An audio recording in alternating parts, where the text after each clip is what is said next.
प्रणाम सूर्यदेव। तुम्हारा कल्याण हो पुत्र हनुमान। अब हम पुनः किसी और निमित्त से मिलेंगे और अभी शीघ्र जाकर अन्य ग्रहों को भी रावण के बंधन से मुक्त कराओ। 9 ग्रहों में से कितने ग्रह मुक्त हुए? चंद्र, सूर्य, राहु, केतु। अब कहाँ जाऊं? पुत्र तुम शीघ्र ही बुध ग्रह की ओर प्रस्थान करो। सबसे समीप वही पड़ेंगे। जैसी आपकी आज्ञा सूर्यदेव। तुम्हारा मंगल हो। प्रणाम। सदैव तुम्हारी जय हो हनुमान।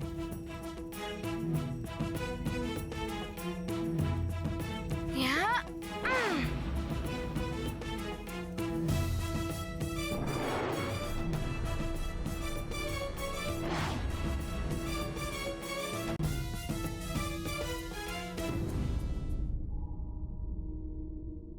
नहीं! वो वानर बालक मेरे भाई कुंभकर्ण की ये दुर्दशा नहीं कर सकता, नहीं कर सकता। वानर बालक, अब तेरा वध करने के लिए स्वयं दशानन रावण आएगा। तुझे ये ज्ञात नहीं कि अंतरिक्ष में मेरी शक्ति का बल अधिक हो जाता है। अब तेरा अंत करने के पश्चात ही मेरे मन को शांति मिलेगी। मैं आ रहा हूं वानर। दशानन मेरा अपनी माँ का आशीर्वाद लिए बिना ही चला गया। आरंभ ही अपशकुन से कर रहा है वो। रुक जाओ दशानन। क्यों माते, क्यों रोका है आपने हमें?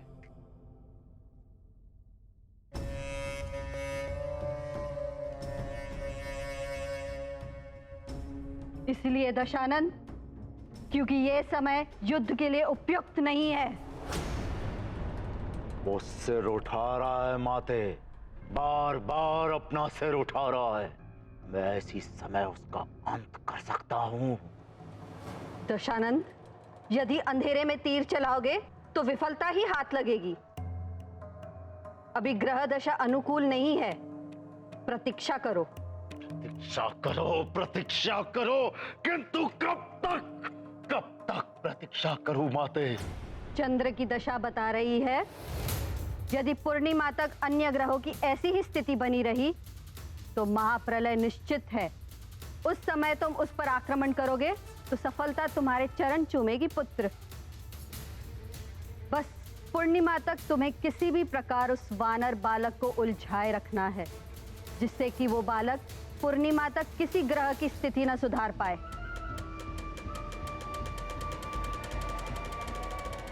मेरे मायावी दूतों, प्रकट हो। तुम्हारे सम्राट लंकेश को तुम्हारी आवश्यकता है। प्रकट हो। जय लंकेश।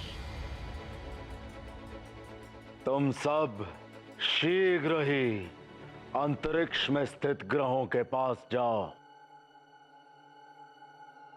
महानियुक्त हमारे रक्षवीरों को संदेश दो कि वो वानर बालक जहां भी पहुंचे वो उसे वहीं उलझा कर रखे।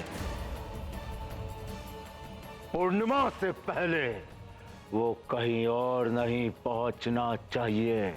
जो आज्ञा लंकेश। जाओ। जय लंकेश।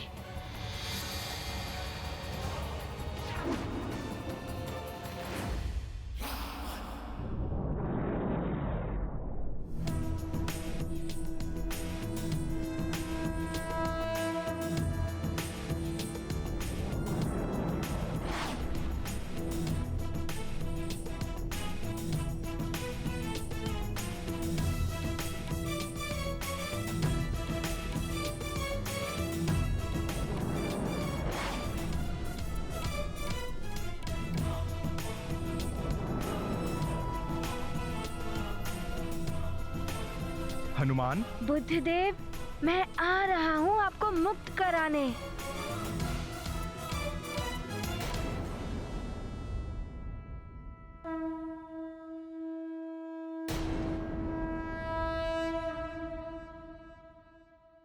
प्रणाम बुद्धदेव। प्रणाम हनुमान जी।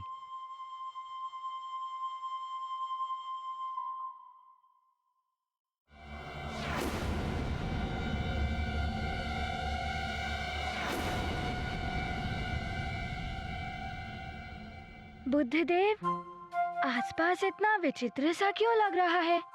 हनुमान, क्या आपको स्मरण है जब एक बार आप सूर्यदेव को निगलने जा रहे थे, तभी आप मुझसे टकरा गए थे और मैं अपने स्थान से पूरी तरह से हिल गया था।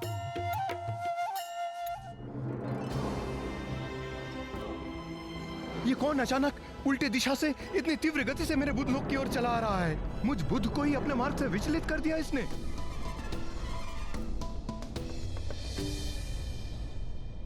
वो तो भूल से हो गया था। मैं क्षमा प्रार्थी हूँ, मुझे क्षमा कर दीजिए। तो तुम आ गए हनुमान। मुझे तुमसे ऐसी ही आशा थी। मैं जानता था कि तुम्हारा मुझसे सामना अवश्य होगा। अच्छा है ना, आपकी आशा पूर्ण हो गई। तुम्हें ब्रह्मांड में विचरण करने में रुचि है ना? मैं मयाक्ष तुम्हें खड़े खड़े पूरी सृष्टि दिखा सकता हूँ।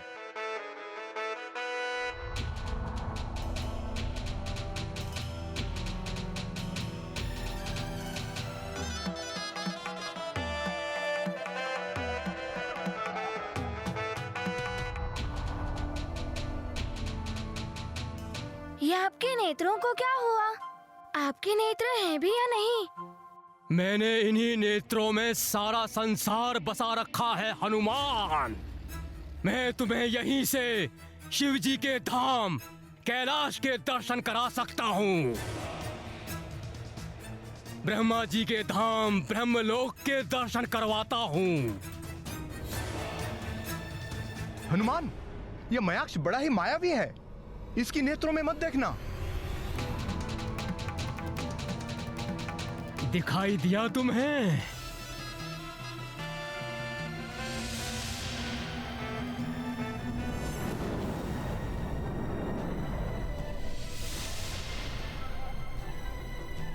हाँ, मुझे है ना, कैलाश पर्वत दिखाई दिया और ब्रह्मा जी के दर्शन भी हो गए। हनुमान, ये क्या कर रहे हो? उसके नेत्रों में मत झांको। वो आपको सम्मोहित करने के लिए ऐसा कह रहा है। तुझसे तो मैं बाद में निपटूंगा बुद्धदेव।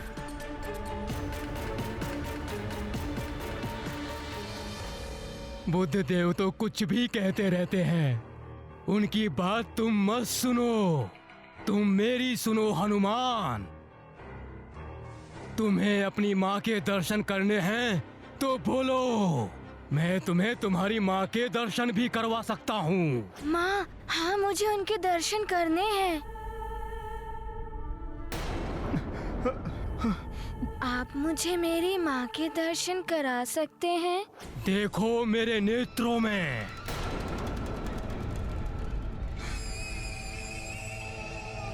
ऐसा मत कीजिए हनुमान। बुद्ध की मत सुनो हनुमान। मेरे नेत्रों में देखो, गहराई तक झांको। मेरे नेत्रों में तुम्हें तुम्हारी माँ दिखाई देगी। हनुमान, मत झांकिए उसकी नेत्रों में। हनुमान, अब मैं जो कह रहा हूँ वही सुनाई देगा तुम्हारे कानों को। सुनो, मात्र सुनो मुझे। तुम्हें स्वर्ग दिखाई दे रहा है? देखो, ऐरावत है वहाँ।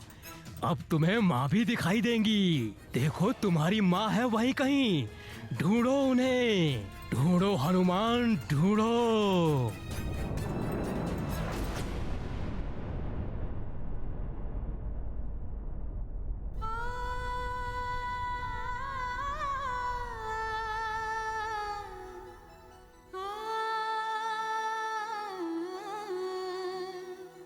राक्षस मयाक्ष ने चतुराई से हनुमान को सम्मोहित कर लिया। अब कैसे मुक्त करा पाएंगे हनुमान ग्रहों को?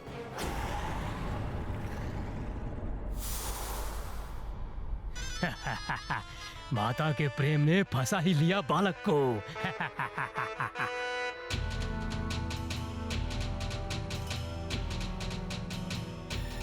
अब देख पाओगे तुम माँ को। देखो, हुए उनके दर्शन।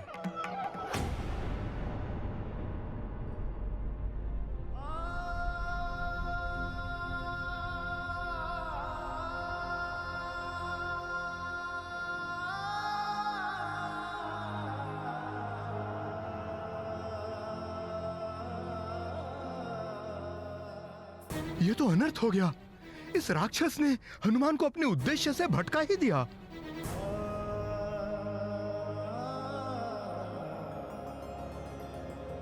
हनुमान को तो इतने वरदान मिले हुए हैं, फिर भी वो माया के बंधनों में कैसे बन गए द्वारकाधीश?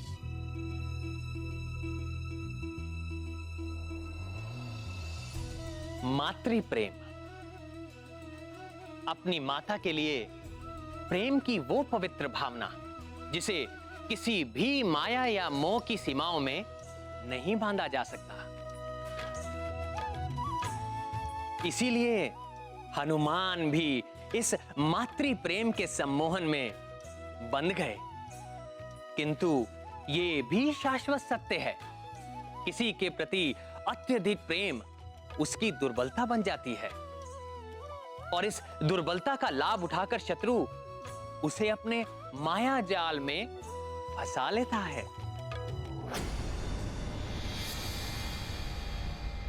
मयाक्ष, लंकेश ने संदेश भिजवाया है। ये वानर बालक पूर्णिमा तक यहां से कहीं और ना जा पाए, जिससे कि महाप्रलय टालने का कोई अवसर ही ना बच पाए। किंतु एक बात ध्यान रहे, ये उनका संदेश ही नहीं, चेतावनी भी है तुम्हारे लिए। चिंता मत करो तुम, अब तो यहां से ये हिल भी नहीं सकता। इस पूर्णिमा तो क्या, अगली पूर्णिमा तक भी ये यहीं खड़ा रहेगा।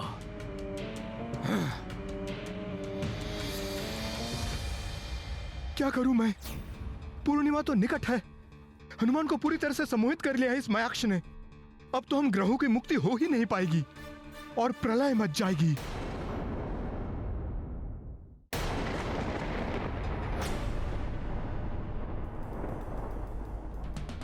पहले यही प्रलय की आंधियां बड़ी अच्छी लगती थी, किंतु अब ये तनिक भी नहीं सुहाती। हनुमान, तुम शीघ्र इन्हें ठीक करके लौट आओ। अंजना,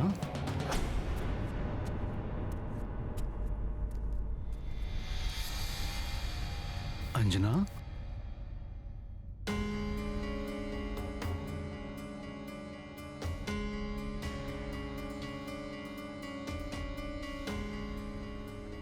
अंजना, क्या बात है अंजना? व्याकुल दिखाई दे रही हो।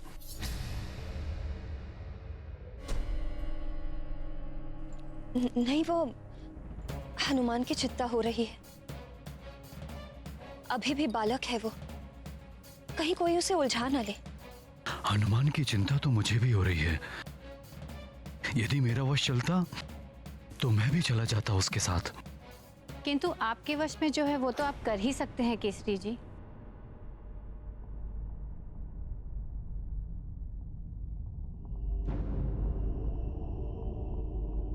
मैं अवश्य करूंगा माँ। आप बताइए मैं क्या कर सकता हूँ यहाँ से? पुत्र केसरी, अंजना, हनुमान और नवग्रहों को हमारी प्रार्थना की शक्ति तो हम दे ही सकते हैं। क्यों ना तुम और केसरी जी मिलकर उन्हें प्रबल करने के लिए यज्ञ करो। आपने उत्तम उपाय सुझाया है। मैं कैसे यज्ञ में बैठ सकती हूँ केसरी जी के साथ? यह अधिकार तो पत्नी का होता है। तुम्हें क्या हुआ पुत्री? तुम अभी भी खिन्न दिखाई दे रही हो। अब नहीं, वो मैं यज्ञ में कैसे बैठ। ओहो, ये मैंने क्या बोल दिया? अब क्या करूं मैं? क्यों? तुम यज्ञ में क्यों नहीं बैठ सकती हो? पति पत्नी ही तो बैठते हैं यज्ञ में।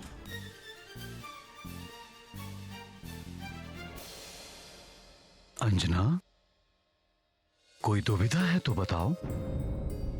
यज्ञ की शक्ति से देवताओं, ग्रहों, यहाँ तक कि प्रकृति को भी शक्ति मिलती है। आप सत्य कह रहे हैं, किंतु सुमेरु पर बार बार राक्षसों के आक्रमण हो रहे हैं। यदि हम दोनों यज्ञ में बैठ गए तो सुमेरु की रक्षा कौन कर पाएगा? हाँ, ऐसी आपदा में हम उन्हें असुरक्षित कैसे छोड़ सकते हैं? मेरे हनुमान की सुरक्षा और ग्रहों की शांति के लिए यज्ञ भी तो आवश्यक है। न जाने कैसी कैसी विपदाओं का सामना कर रहा होगा हमारा हनुमान।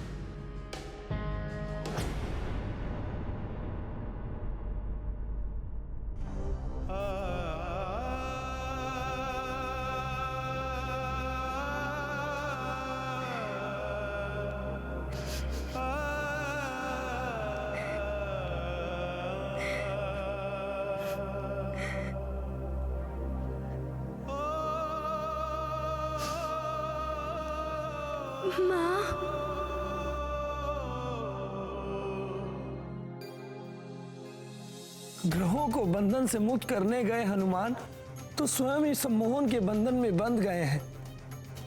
अब प्रलय से जगत को कौन बचाएगा?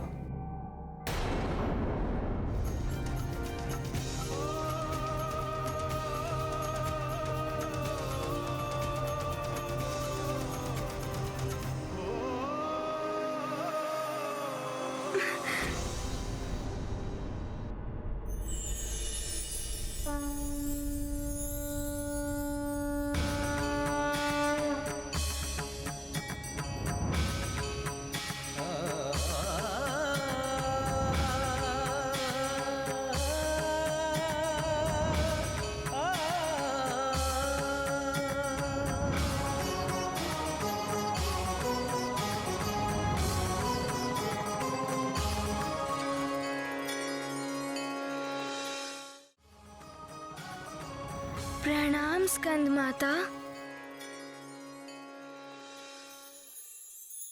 मैं स्कंद माता तुम्हें विमोहन शक्ति का वरदान देती हूँ। अब से तुम्हें कोई भी सम्मोहन शक्ति में नहीं डाल पाएगा।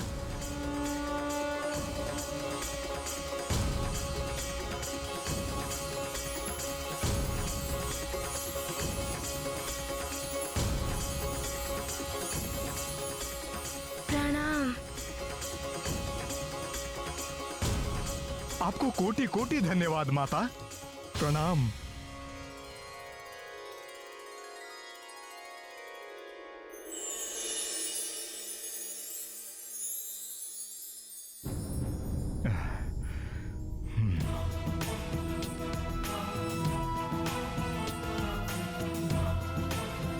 अब हनुमान क्यों इस प्रकार खड़े हैं?